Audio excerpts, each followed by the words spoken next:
Wah, kuliah akan segera saya mulai. Terlebih dahulu akan saya absen ya.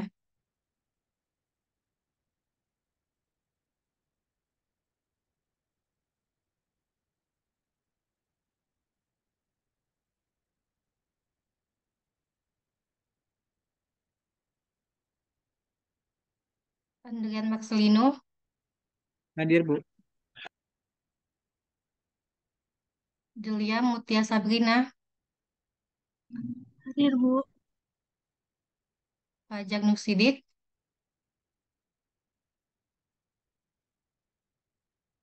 Jalu Arya Nugroho, Hadir, Bu.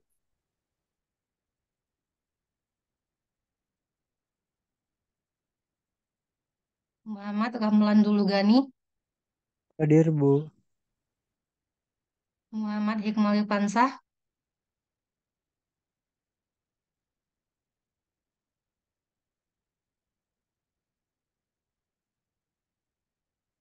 Muhammad Hikmail Pansah,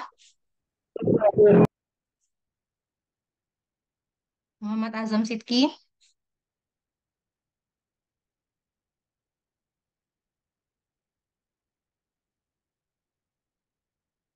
Nada Kairunisa, Hadir, Bu. Nurul Swislawati, Hadir, Bu. Putri Diamanda, Hadir, Bu. Widigu Yusno Pratiwi, Hadir, Bu. Ikram Nurrohim, Ya, hadir, Bu.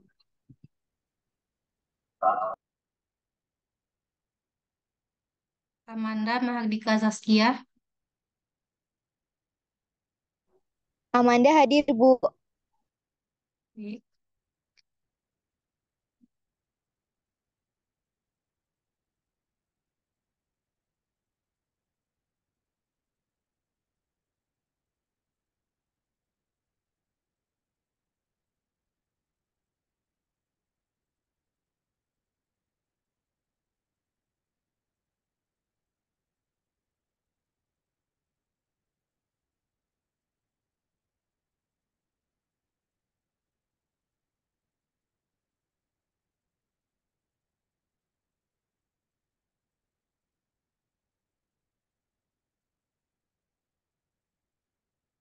Baiklah, Wassalamualaikum warahmatullahi wabarakatuh. Alhamdulillah, Waalaikumsalam. segala puji bagi Allah, Tuhan seluruh alam, karena berkat rahmat dan karunia-Nya kita dapat mengikuti perkuliahan mata kuliah ya strategi manajemen dan akuisisi pada sore hari ini. Adapun pada pertemuan keempat ini kita akan membahas tentang information resources atau sumber daya informasi.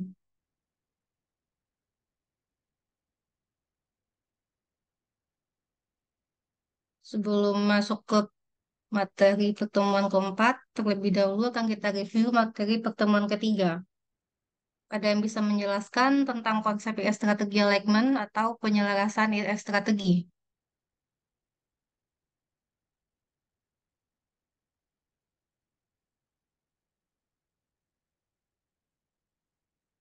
Apa yang dimaksud dengan IS strategi alignment atau pengaturan strategi sistem informasi?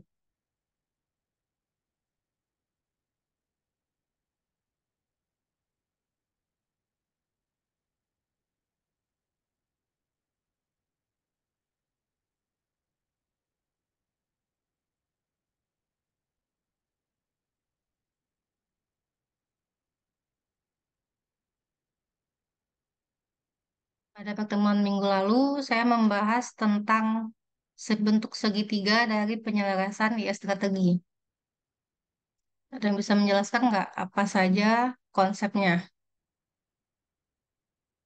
Konsep dari IS strategi alignment atau penyelarasan strategi sistem informasi.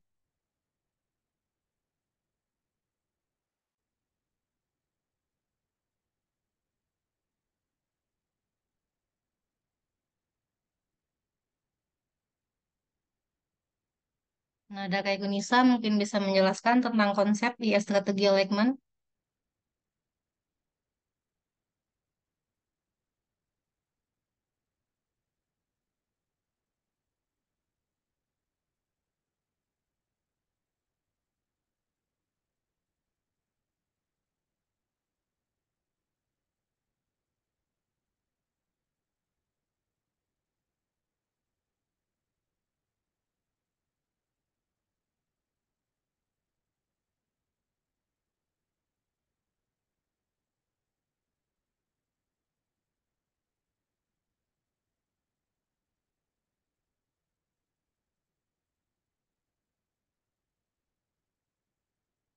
Nah, ada masih di jalan, mungkin yang lain bisa menjelaskan.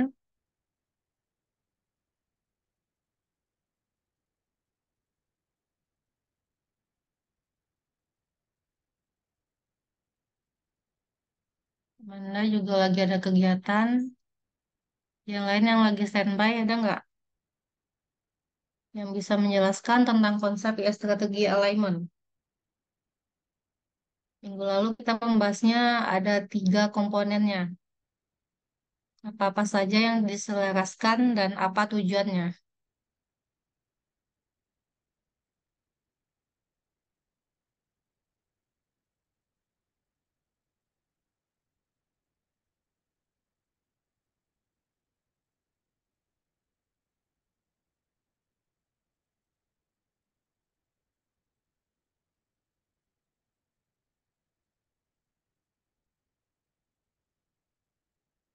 Julia Mutia mungkin bisa menjelaskan konsep strategi alignment. Konsep dari penyelarasan atau pengaturan strategi. Julia Mutia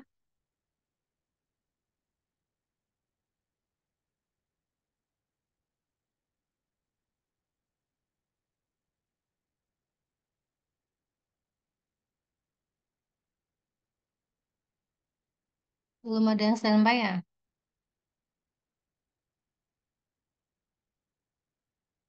Widuri Pratiwi mungkin bisa menjelaskan tentang konsep strategi alignment.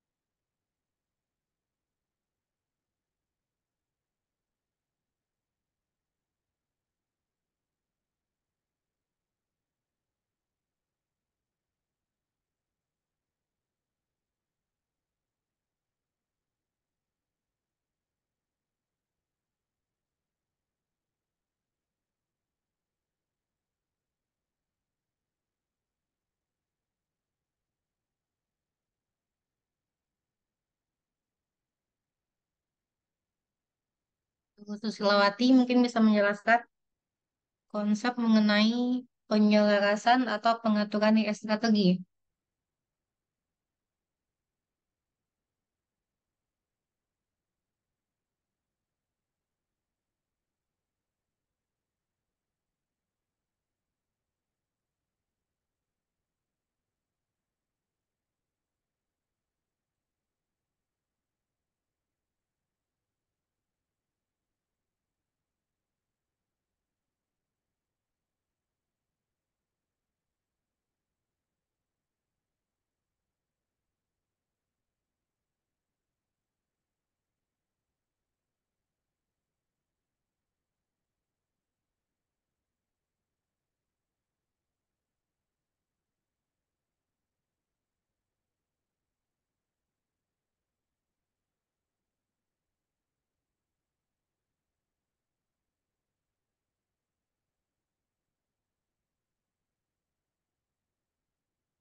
Bu Susilawati mungkin bisa menjelaskan konsep strategi alignment.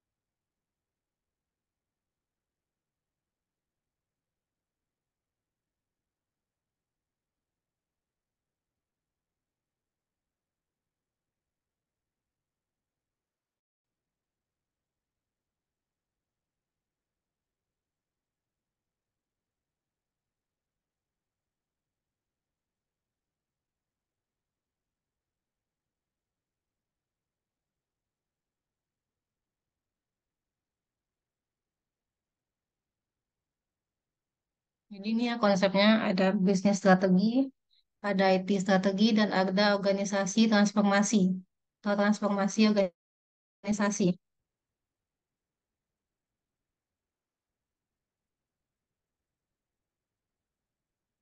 Jadi tiga inilah yang nantinya kita selaraskan agar bisa mencapai tujuan dari strateginya. Apa saja tujuannya yaitu meningkatkan daya saing, menciptakan peluang bisnis, dan juga mencapai keuntungan yang lebih besar. Kalau dari Ikram itu ada keselarasan sasaran pelaksananya agar tetap pada visi dan misi perusahaan. Ini betul ya. Selanjutnya tentang tujuan perencanaan sistem informasi. Tujuan perencanaan strategis dan sistem informasi.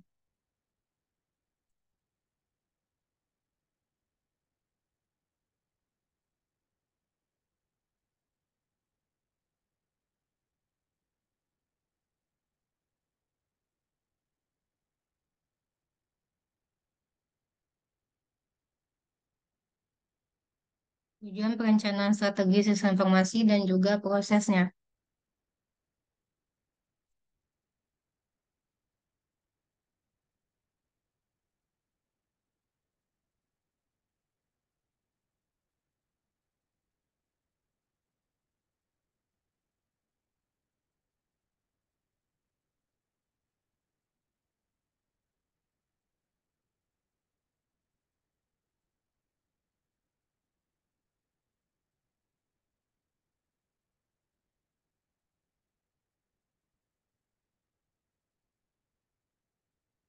Tujuannya sudah saya sebutkan tadi ya, meningkatkan daya saing, meningkatkan keuntungan, dan juga menciptakan peluang baru atau peluang bisnis yang baru.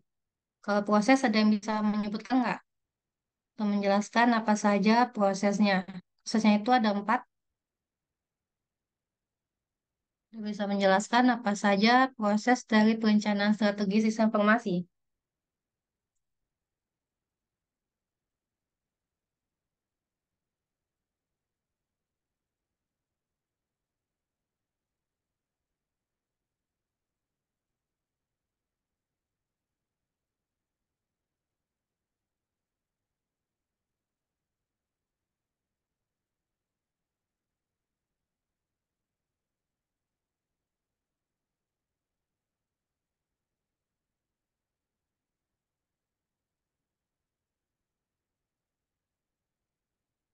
Proses perencanaannya itu ada empat. Ada bisa menyebutkan poin-poinnya apa saja proses perencanaan strategis dari sistem informasi.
Ini ya untuk proses perencanaan strategis dari sistem informasi.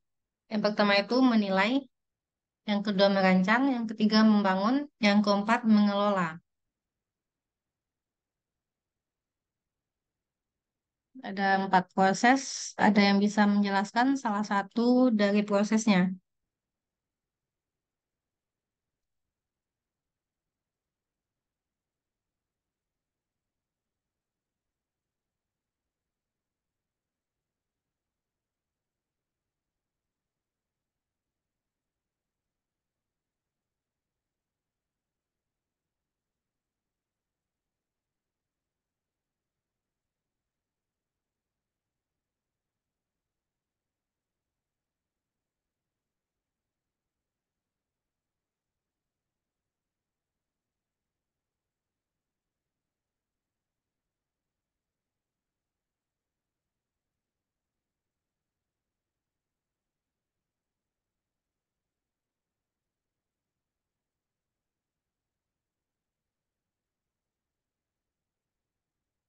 Ini kalau untuk menilai, kita terlebih dahulu harus mengetahui posisi bisnis kita dengan melihat perspektif, peluang, ancaman internal, serta kelebihan dan kekurangannya. Dalam proses merancang, kita harus memindahkan organisasi dari posisi saat ini ke tempat yang diinginkan. Jadi pada fase ini, pihak yang terlibat harus mengetahui misi organisasi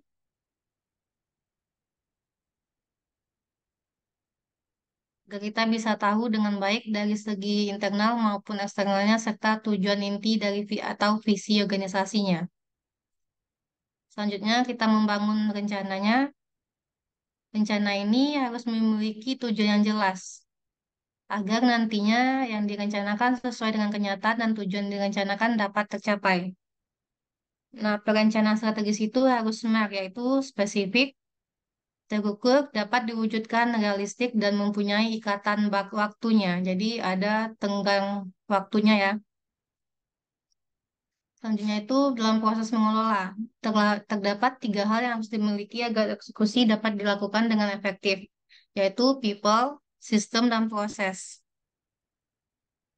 Jadi dalam people ini siapa saja pihak yang terlibat dan harus tahu tanggung jawab masing-masing.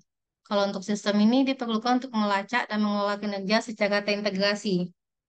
Dan untuk proses harus dilakukan penjaluan review kinerja setiap tahunnya sehingga nanti perencanaan strategi dapat dicapai semaksimal mungkin. Jadi prosesnya itu ada 4, menilai, merancang, membangun, dan mengelola.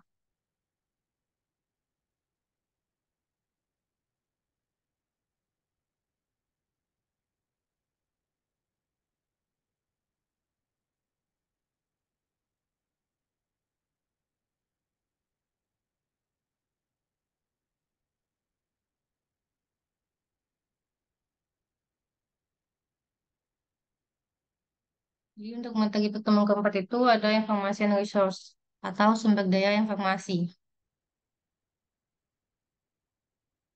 Sebelumnya, sumber daya informasi itu mengalami evaluasi. Apa itu evaluasi? Evaluasi itu perubahan yang terjadi dalam waktu yang cukup panjang. Pada bagian ini kita akan membahas mengenai bagaimana evolusi dan pemanfaatan informasi research sebagai strategik, secara strategik. Ini bentuk evaluasi dari sumber daya informasi. Yang pertama itu dari lisan ke lisan, yang kedua dalam bentuk tulisan, dan tulisan ini bisa dimasukkan ke dalam koran atau media cetak, media tulis lainnya, buku, dan prasasti juga ya. Prasasti itu masuk juga dari sumber informasi. Yang ketiga ada alat komunikasi yaitu berupa telepon, lalu ada website, sosial media, juga cloud, komputasi awan, dan juga kecerdasan buatan. Ini merupakan bentuk evaluasi sumber daya informasi dari zaman dahulu sampai zaman sekarang.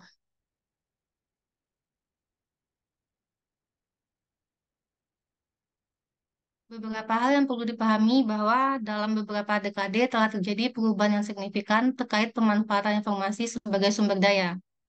Organisasi seringkali mengubah pikiran tentang bagaimana mereka mengelola informasi.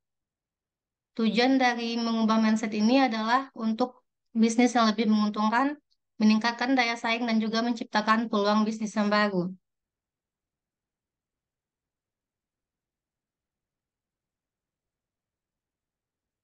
terkait evolusi evolusi dari informasi sistem, informasi resource atau sumber daya informasi ada mau ditanyakan? Evolusi dari sumber daya informasi.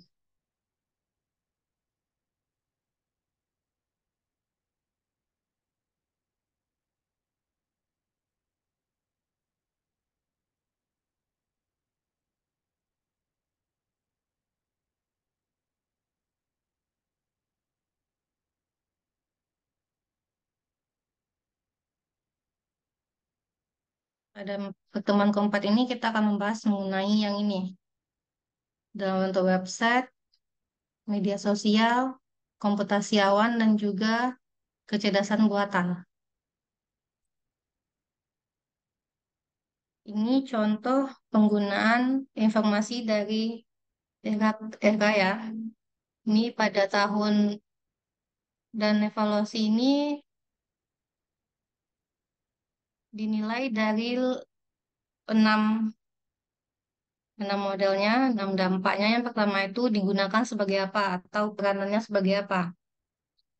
Yang kedua, pengeluaran digunakan untuk apa, lalu sasaran sistemnya siapa, model informasinya bagaimana, dan bentuk dominan dari teknologi yang digunakan itu apa, dan lalu juga dengan value-nya atau daya nilainya. Lalu dari segi ekonomi. Di dekade 1960-an itu digunakannya sebagai untuk mengoptimalkan penggunaan kertas. Jadi sebagai media penyimpanan. Ini untuk menciptakan problem, solusi dari problem dan juga menciptakan peluang di tahun 1970-an. Kalau pada era dekade 1980-an itu digunakan untuk meningkatkan strategi individual dan juga efektivitas dari suatu grup. Kalau pada tahun 1990-an itu untuk menciptakan strategi transformasi industri. Pada era 2000-an itu untuk menciptakan nilai kreasi dan kolaborasi. Kalau digunakannya untuk apa? Yaitu untuk ROI, untuk meningkatkan produktivitas dan juga membuat keputusan. Kalau yang ini untuk menciptakan kompetisi. Ini juga untuk menciptakan kompetisi, ini untuk meningkatkan nilai. Targetnya pada tahun 1960-an itu ada organisasi, pada tahun 1970-an itu untuk individual atau manajer. Ini kayak sistem pendukung keputusan ya. Dan pada tahun 1940-an itu untuk proses bisnisnya. Pada tahun 1990-an untuk proses bisnis secara keseluruhan. Dan pada tahun 2000 itu untuk customer-nya bisa, untuk pemasoknya bisa, dan juga untuk ekosistemnya. Nah, ini modal informasi yang digunakan. Kalau tahun 1960-an itu untuk aplikasi, model aplikasinya. Kalau ini berdasarkan data pada tahun 1970-an dan pada tahun 1980-an itu berdasarkan pengguna, dari dorongan pengguna, dan pada tahun 1990-an itu untuk bisnis. Dan pada tahun 2000 itu untuk pengetahuan. Nah, ini bentuk teknologi dominan yang digunakan. Pada tahun 1960-an itu ada mainframe, 1970-an itu ada mini komputer atau komputer kecil, dan pada tahun 1980-an itu udah menggunakan mikrokomputer. Kalau 1990-an ada client server, dan ini pada tahun 2000-an itu untuk internet. Adapun nilainya itu pada dekade 1960-an, 1970-an, dan 1980-an itu masih terbatas ya, masih langka.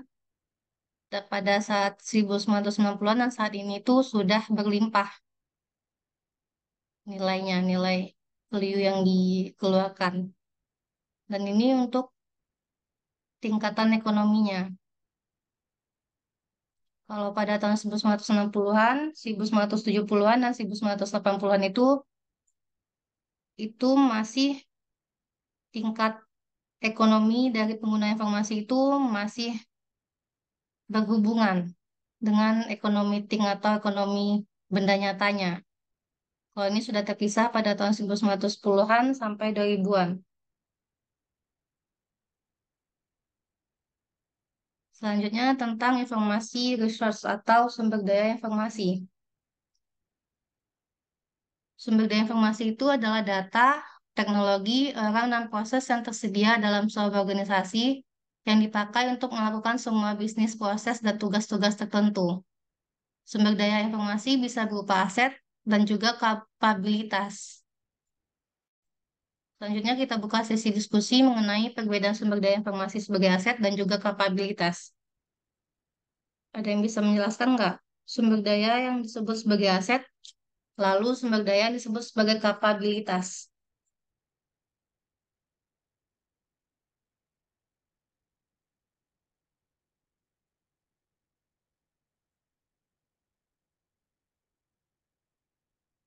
Apa saja sumber daya informasi yang bisa dikatakan sebagai aset, dan apa saja sumber daya informasi yang bisa dikatakan sebagai kapabilitas.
Kalau Telegram, aset itu berupa data dan orang dan data, untuk kapabilitas itu teknologi yang digunakan. Ada lagi pendapat yang lain?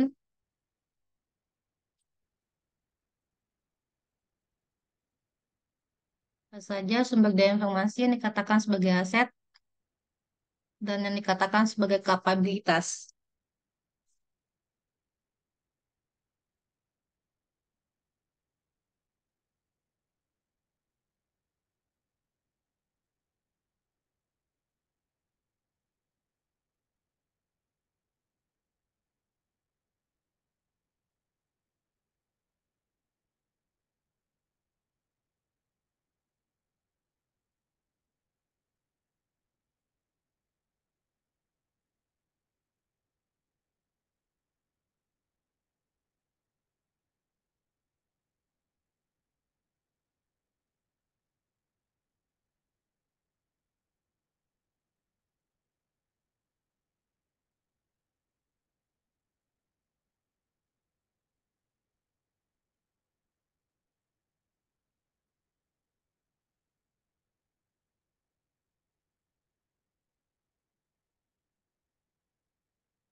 Kita akan istirahat maghrib dulu 15 menit sampai 20 menit ya. Nanti kita lanjutkan lagi sesi diskusi mengenai perbedaan sumber daya informasi sebagai aset dan juga sebagai kapabilitas.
Ya, sudah standby semuanya.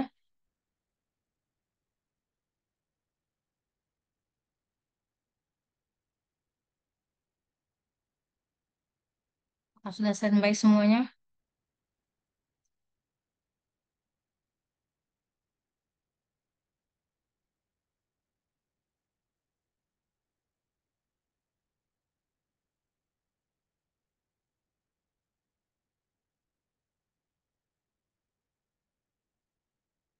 Kalau sudah, kita lanjutkan sesi diskusi mengenai perbedaan sumber daya informasi sebagai aset dan juga sebagai kapabilitas.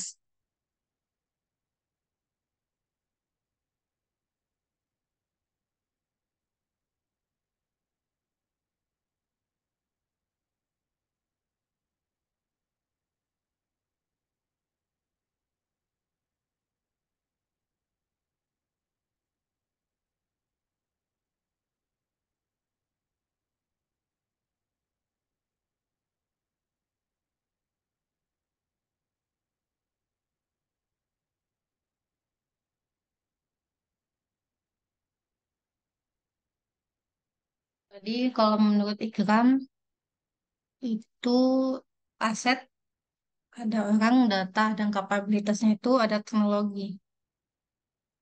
Tapi teknologi juga bisa dikatakan sebagai aset, jadi kurang tepat. Kalau menurut Widuri, sumber daya informasi sebagai aset berfokus pada manajemen data infrastruktur, penyimpanan, dan pengolahan data. Sedangkan sumber daya sebagai kapabilitas adalah strategi untuk membantu organisasi berfokus pada penggunaan data informasi untuk mengambil keputusan dan digunakan untuk mencapai keunggulan kompetitif serta efisiensi operasional. Ini betul ya?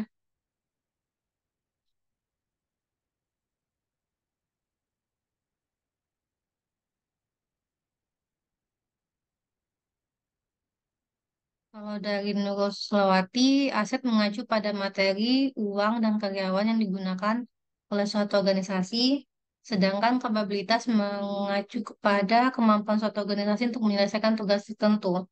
Betul, ada yang lain?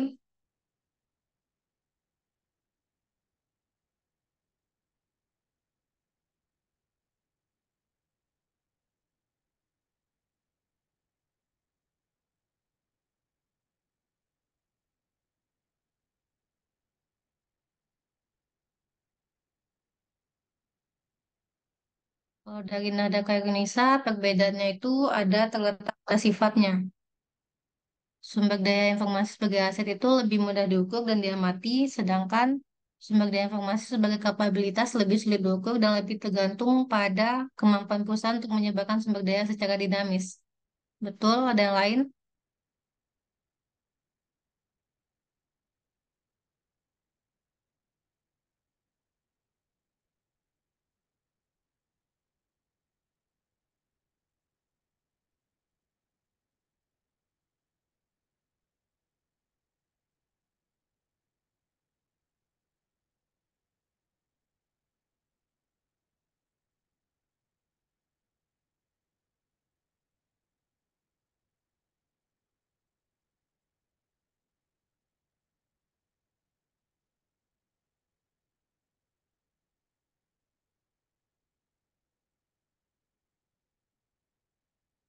Ada lagi yang bisa menjelaskan perbedaan sumber daya informasi sebagai aset dan juga sebagai kapabilitas.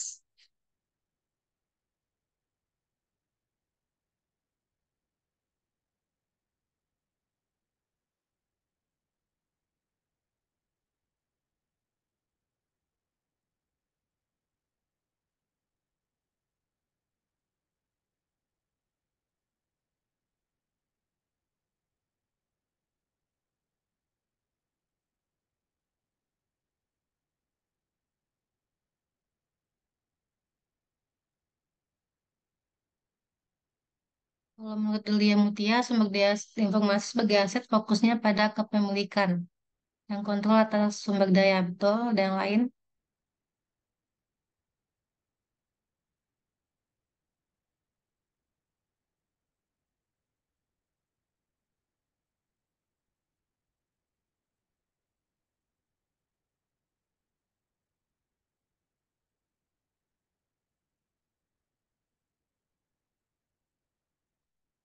Belum, Kak.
Menurut Delia Mutia, sumber daya informasi sebagai aset fokusnya pada kepemilikan dan kontrol atas sumber daya. Sedangkan kapabilitas fokusnya pada kemampuan organisasi untuk menggunakan sumber daya informasi tersebut. Betul? Kalau menurut Andrian Marcelino, sumber daya informasi seperti fasilitas manufaktur, sumber daya teknologi, dan sumber daya organisasi seperti komunikasi dan sistem kontrol perusahaan. Sementara kapabilitas itu kemampuan perusahaan untuk melakukan beberapa aktivitas secara profesional. Ini betul semua pendapatnya.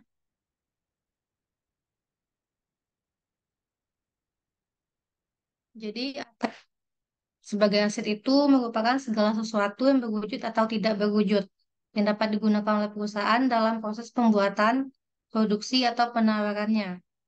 Contohnya itu infrastruktur TI, termasuk dalamnya itu data, teknologi, manusia, dan prosesnya. Dan juga yang sebagai aset itu ada penyimpanan informasi. Kalau untuk kapabilitas itu segala sesuatu yang bisa dipelajari atau dikembangkan dari waktu ke waktu agar perusahaan dapat menciptakan dan juga menawarkan. Jadi fungsinya sama yang digunakan dalam proses pembuatan dan penawaran produk. Untuk kapabilitas itu ada technical skill atau keterampilan, kemampuan manajemen, dan juga kemampuan untuk membangun komunikasi. Di semua pendapatnya betul ya.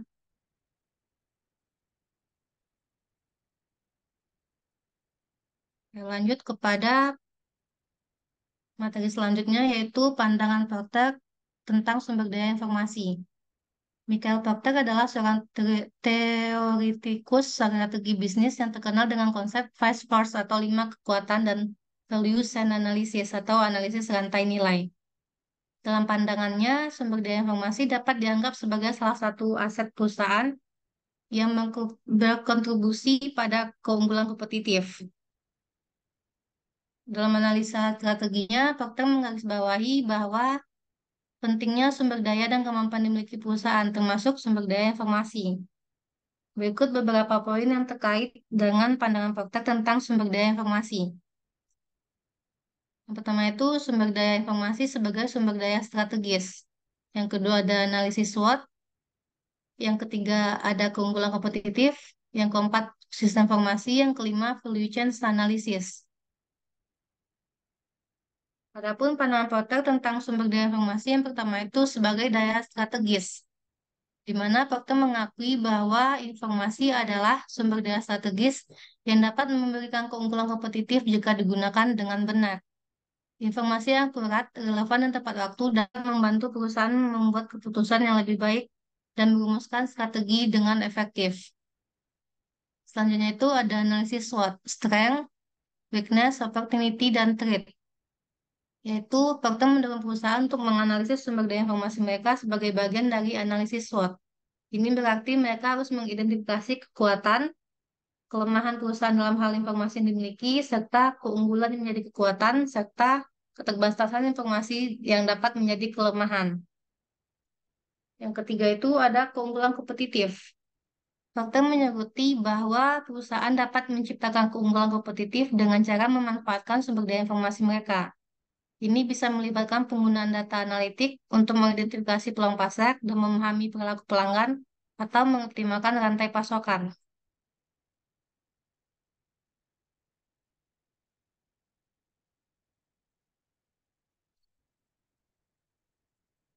Selanjutnya, pandangan fakta tentang sistem informasi. Fakta juga memberikan penekanan pada peran sistem informasi dalam mendukung strategi perusahaan. Sistem informasi yang efisien dan efektif dapat memungkinkan perusahaan untuk mengintegrasikan berbagai sumber daya informasi dan menjalankan operasi mereka dengan lebih baik. Yang kelima itu ada value chain analysis.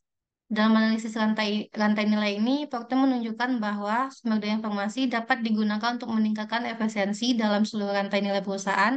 Misalnya, informasi yang akurat tentang permintaan pelanggan dapat membantu dalam pengelolaan persediaan, manufaktur, dan pengiriman. Pandangan Porter tentang sumber daya informasi sebagai aset menggarisbawahi bahwa pentingnya pengelolaan dan pemanfaatan informasi dalam konteks strategi bisnis. Penggunaan sumber daya informasi yang cerdas dapat membantu perusahaan mencapai keunggulan kompetitif, memahami pasar, dan mengoptimalkan operasi bisnisnya.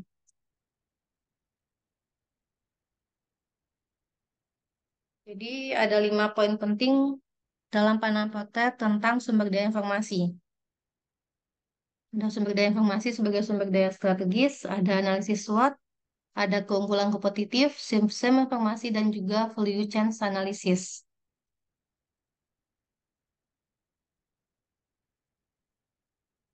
Selanjutnya itu teori Porter Five Force, di mana teori ini merupakan sebuah metode yang digunakan untuk mengetahui kekuatan industri berdasarkan faktor-faktor eksternal perusahaan.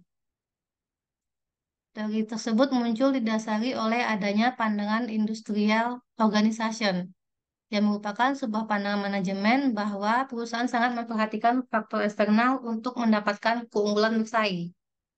Jadi perlu digarisbawahi itu gunanya untuk keunggulan bersaing.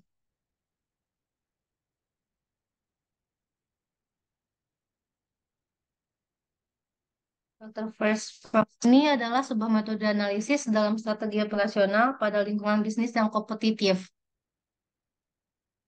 Analisis 5 kekuatan bersaing ini umumnya digunakan untuk menganalisis tingkat persaingan sebuah industri dan strategi pengembangan bisnis. Strategi kompetitif ini harus bertumpu pada pemahaman tentang struktur industri dan cara mereka berubah. Jadi cara mereka menyusun informasi sistem strategiknya.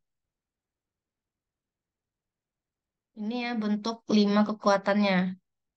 Ada kekuatan supplier atau pemasok, ada kompetisi dari pesaing, ada ancaman dari pengganti atau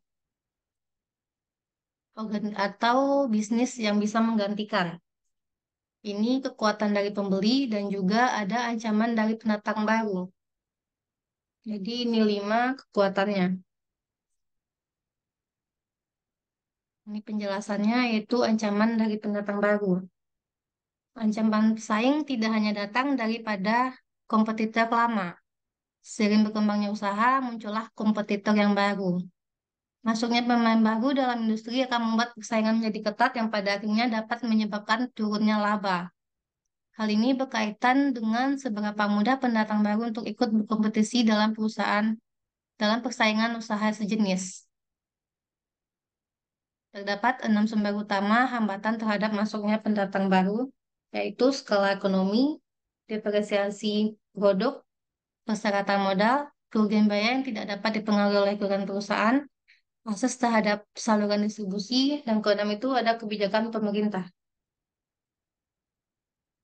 Ini ya ancaman pendatang baru, ada yang mau ditanyakan terkait teori kekuatan, 5 kekuatan dari Proctor.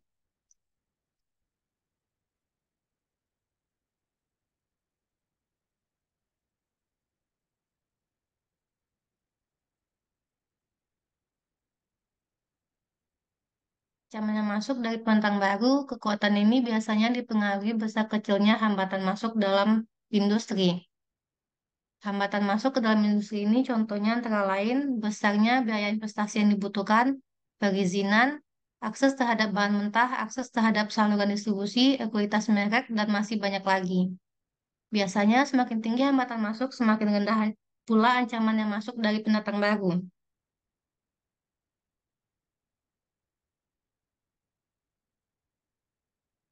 Bagus ya, ini ada dari Ikram. Semakin besar modal, semakin susah disaingi. Benar ya?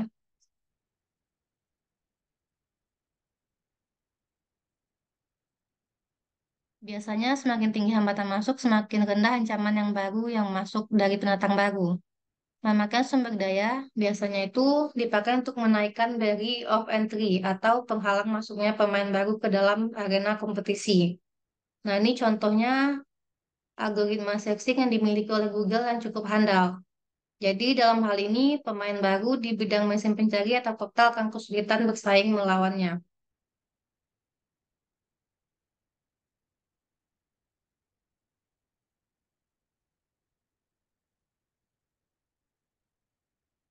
Lanjut ke teori kedua yaitu ancaman produk atau jasa pengganti.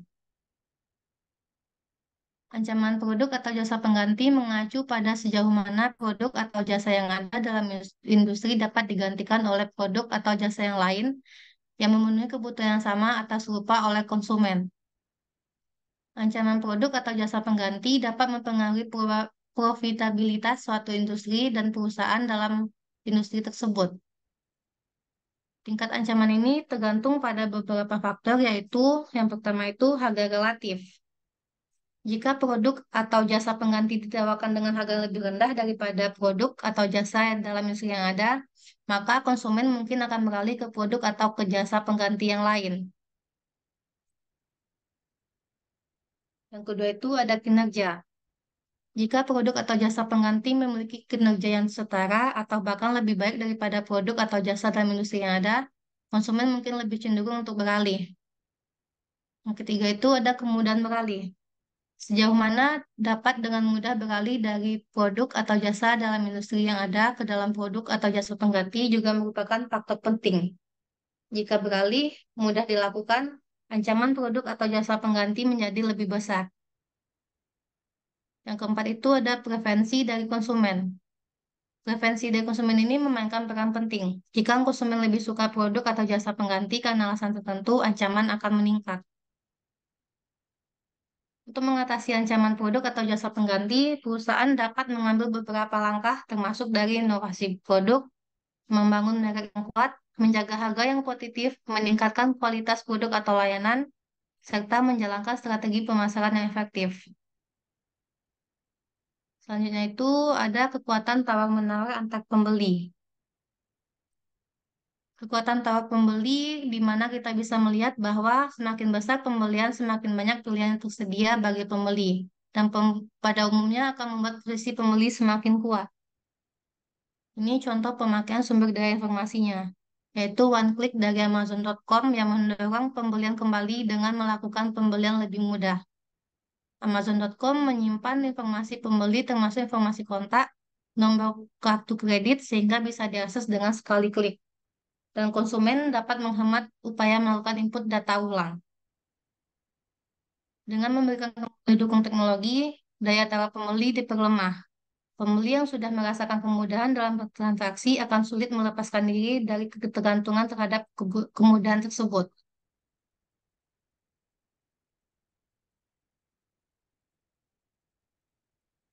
Ini selanjutnya itu kekuatan tawar-menawar antar pemasok.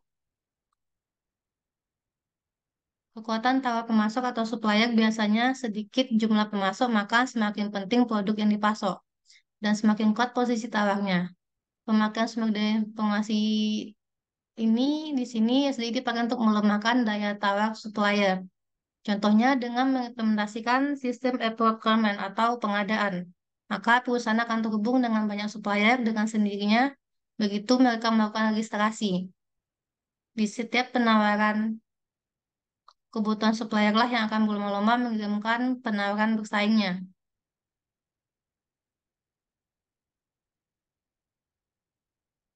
Selanjutnya itu persaingan dalam industri sejenis. Persaingan antar pesaing dalam industri yang sama ini menjadi pusat kekuatan persaingan. Kompetitor dalam hal ini adalah industri yang menghasilkan serta menjual produk sejenis yang bersaing memperebutkan pasar yang sama. Kompetisi yang terjadi dalam industri sejenis biasanya terjadi dari segi harga, kualitas produk, pelayanan pengguna jual, yang semuanya tersebut membentuk nilai tersendiri di benak konsumen. Semakin banyak kompetitor, perusahaan akan semakin bekerja keras memenangkan persaingannya. Ini beberapa faktor yang dapat mempengaruhi tingkat persaingan dalam industri, meliputi jumlah dan ukuran peserta. Semakin banyak pesaing dalam industri dan semakin besar ukuran mereka, persaingan biasanya akan semakin intens. Ini terutama berlaku jika semua pesaing memiliki tujuan yang sama, yaitu untuk mencapai pertumbuhan dan keuntungan. Yang kedua itu ada pertumbuhan industri. Industri yang pertumbuhannya lambat cenderung memiliki persaingan yang lebih ketat, karena pesaingnya bersaing untuk pasar yang terbatas.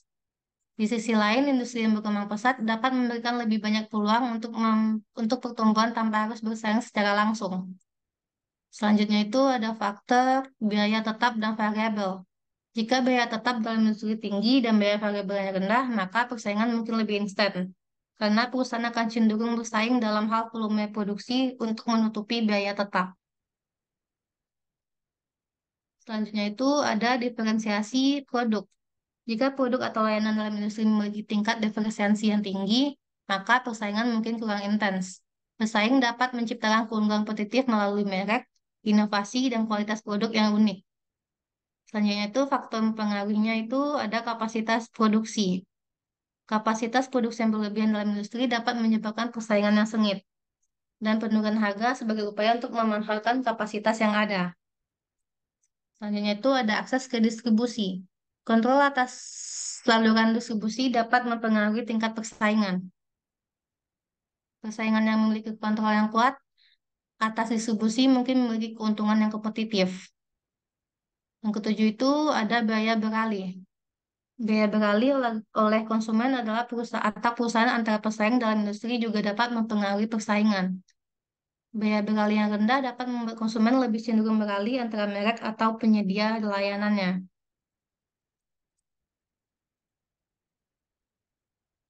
Terkait 5 kekuatan yang dikemukakan oleh Procter, ada yang mau ditanyakan?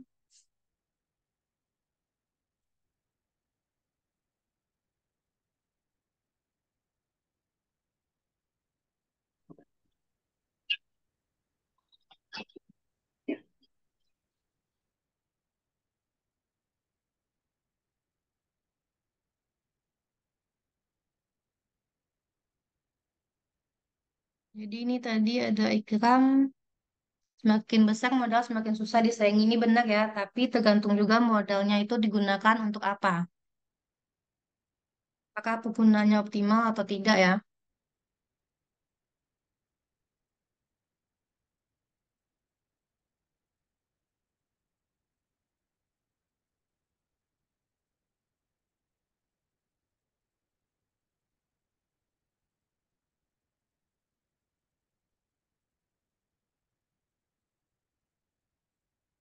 Tadi kita menjelaskan bahwa semakin besar modal semakin susah disaingi. Ini benar, tetapi dilihat dulu pemanfaatannya. Apakah modalnya digunakan secara optimal atau tidak?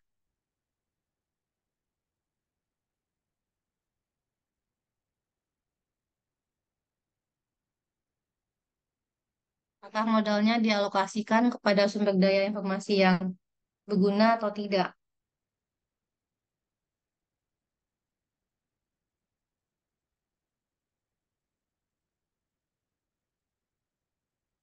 Lagi mau ditanyakan sebelum lanjut ke modal rantai nilai dari Procter.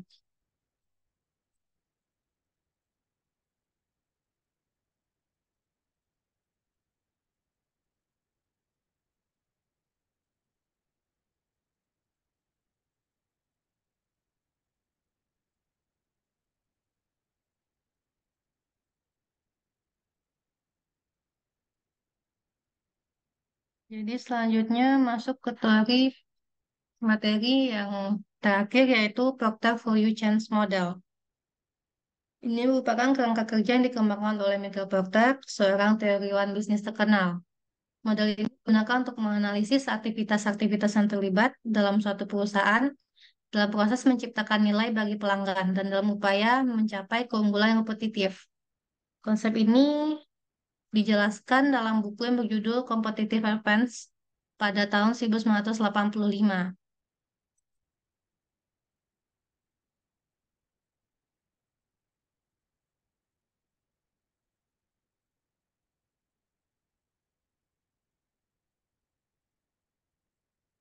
Model rantai nilai Procter ini terdiri dari 2 jenis aktivitas. Yang pertama itu aktivitas primer, yang kedua aktivitas pendukung. Pada aktivitas primer adalah langkah-langkah langsung yang terlibat dalam pembuatan, pemasaran, penjualan, dan dukungan produk atau layanan yang ditawarkan oleh perusahaan. Aktivitas primer ini meliputi logistik masuk, yaitu mengelola penerimaan, penyimpanan, dan distribusi bahan baku. Selanjutnya ada operasi, di mana ini merupakan proses transformasi bahan baku menjadi produk atau layanan. Yang ketiga ada logistik keluar, di mana kegiatan ini mengelola distribusi produk jadi ke pelanggan. Jadi produknya sudah jadi lalu distribusikan kepada pelanggan. Yang keempat itu ada pemasaran dan penjualan, di mana kegiatannya itu menciptakan permintaan produk dan menjualnya kepada pelanggan. Yang kelima, ada servis atau layanan. Memberikan dukungan pengguna jual kepada pelanggan seperti perbaikan, pemeliharaan, dan layanan pelanggan. Ini bentuk aktivitas pendukungnya. Aktivitas pendukung ini merupakan aktivitas yang mendukung aktivitas-aktivitas primer. Mereka tidak langsung terlibat dalam produksi atau pengiriman produk, tetapi berperan dalam menciptakan efisiensi dan efektivitas dalam keseluruhan rantai nilai. Aktivitas ini meliputi infrastruktur perusahaan, yaitu manajemen umum, akuntansi, keuangan, dan departemen lainnya yang mendukung aktivitas utama. Lalu ada manajemen sumber daya manusia, meliputi proses rekrutmen, pelatihan, pengembangan, dan manajemen karyawannya. Lalu yang ketiga ada aktivitas pengembangan teknologi. Pengembangan teknologi inilah yang nantinya akan mendukung operasi dan aktivitas lainnya. Lalu yang terakhir itu ada pengadaan. Pengadaan bahan baku, peralatan, dan sumber daya lainnya. Faktor value chain model ini membantu perusahaan untuk mengidentifikasi di mana bisnis dapat menciptakan nilai tambah, mengurangi biaya, dan mencapai keunggulan yang kompetitif. Dengan memahami dan mengoptimalkan setiap aktivitas dalam rantai nilai, perusahaan dapat meningkatkan kualitas produk atau layanan, meningkatkan efisiensi operasional, dan akhirnya memuaskan pelanggan dengan cara yang lebih baik daripada pesaing. Ada mau ditanyakan terkait Procter Value Chain Model atau model rantai nilai menurut Procter?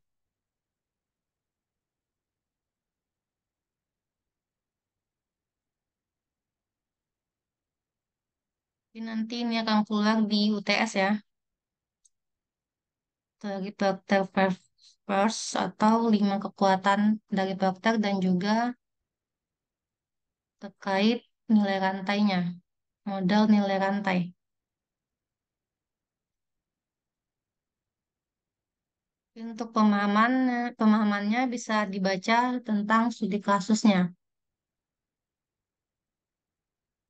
Di kasus dari Procter dan model nilai rantainya.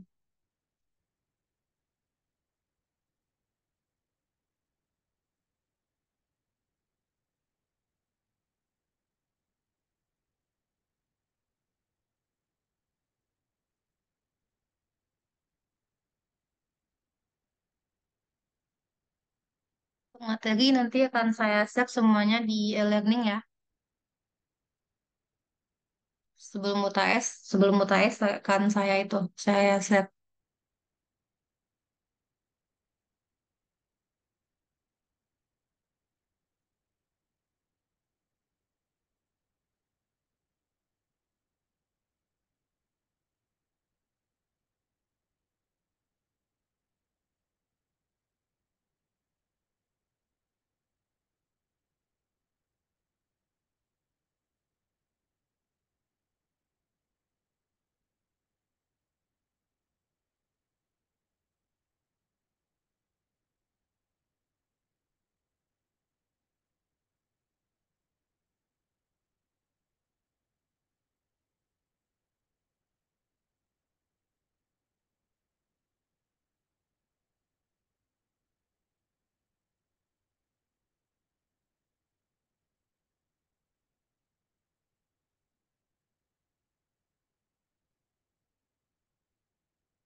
Ada mau ditanyakan?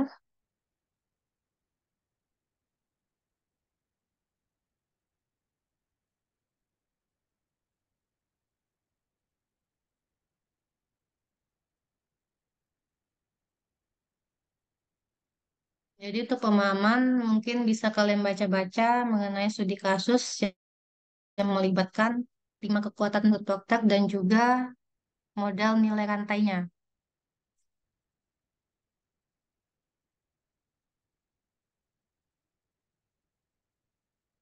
Oke, kalau tidak ada, pertemuan keempat ini saya akhiri. Wassalamualaikum warahmatullahi wabarakatuh. Waalaikumsalam warahmatullahi wabarakatuh. Terima kasih, Bu. Sama.